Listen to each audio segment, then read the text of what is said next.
Spencer Lazara, MMAinterviews.tv. I'm on the phone with Antonio McKee, now I guess former champ of MFC in the lightweight division. What's going on out there with the missing weight dispute?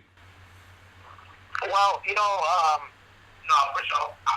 two people didn't make weight. Brian Cobb didn't make weight either. So when Brian Cobb didn't make weight, then they announced that I didn't make weight. But, Mark Tavis was trying to make it seem like I did something now.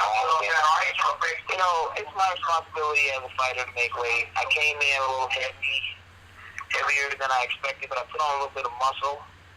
And it was difficult for me to go down to get the last 4 pounds. I actually was 159.4. And, just for health reasons, I decided that I was done trying to make weight because I was having some internal cramps, kidneys, and it felt like my liver was pulsating. So you know what? At 42 years old, to dehydrate the body like that, I decided to take the safer route and be able to come back and fight again. Unfortunately, Mark is running around here saying all this stuff about this and that, but that doesn't bother me. I mean, we all understand the characteristics and the traits of Mark Tavis. Whether, you agree or you disagree, at the end of the day, my responsibility is to make weight. I feel short of that. This is the first time ever in the history of anything I've ever done I didn't make weight. But at the end of the day, I still feel good about the decision that I made because you know what? I'm a father first. Yeah, I mean, it said that that Cobb was over 0.6 of a pound. I mean, safe to say maybe he could have dropped that 0.6 and maybe made the weight, and you were a few more pounds over. Do you think that? So, but you still think it's unfair the way that you're being treated? No. You know what? The rule out here is as soon as you step on the scale, if you don't make weight, you don't make weight. There is no second chance. There is no come back and do it later. That's the way the commission operates out here in Canada. Okay. And so those are the rules. I respect those rules. I don't have a problem with what happened. And I really don't have a problem with him taking the title away from me. You know what I mean? It's been a great time being in MFC and representing and winning the title, and now it's time to move on.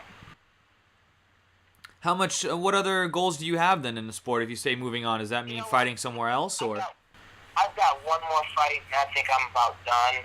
Again, I'm an accomplished fighter at 42 years old. I've done a lot in this sport. I've done a lot in mentoring, wrestling. I've got accolades already. I've done so much, and I'm just now starting to realize, okay, now before this dude kill this, I'm starting to realize now that, there's other things now that are more important. My body, it's not the same. Mm-hmm. So being that I refuse to get on steroids and I refuse to do some of the things that some of these other fighters are doing, so that's where we're at right now.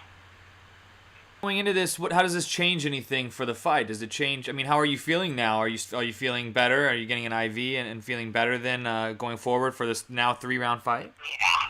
Yeah, I feel good. I'm gonna beat Brian Cobb up and make a statement, and I'm gonna walk away, and everyone's gonna be happy, and that's that.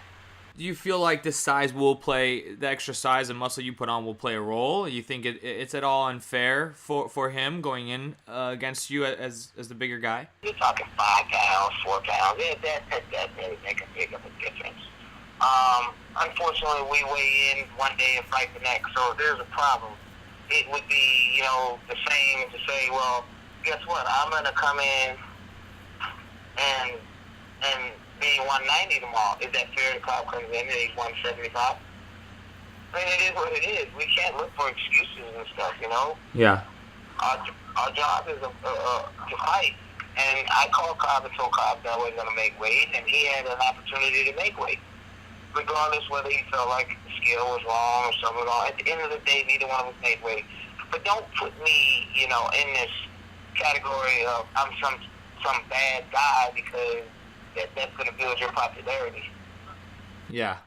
Well, how do you feel about the 20% being taken out of your purse also? Did he have 20% taken out of his purse for not making weight? No, there was no percentage taken out of anything. You guys are getting this information. I mean, I'm reading it online, so that's why I'm trying to clarify here. Somebody wrote an article saying... I'm reading that online because that's not true.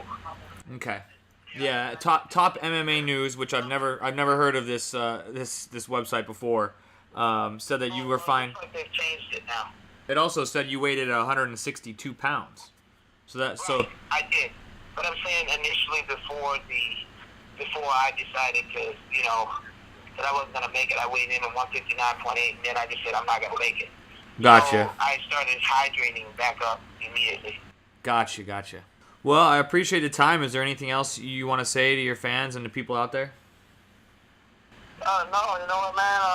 I appreciate you guys, interviewing me and clearing this stuff up, because I think an opportunity for me to be able to talk about this type of stuff, I think, it needs to be talked about, because a lot of fighters get taken advantage of by these slimy promoters, and you gotta stop that. You gotta draw a line on that. I accept my responsibility to make weight. I didn't make weight. Okay, I'm being punished for it. Now, he didn't make weight either, so now let's shut up and let's fight. Well, give us a prediction lastly then for the fight tomorrow night. It'll end in the second round. McKee TKO. There you have it. Okay, Antonio, wish you luck and moving forward in your life. And I know you have a lot of things brewing down here in Southern California, so we look forward to Knockout Promotions furthering their endeavors. Thank you, brother. Y'all take care, and thanks for having me.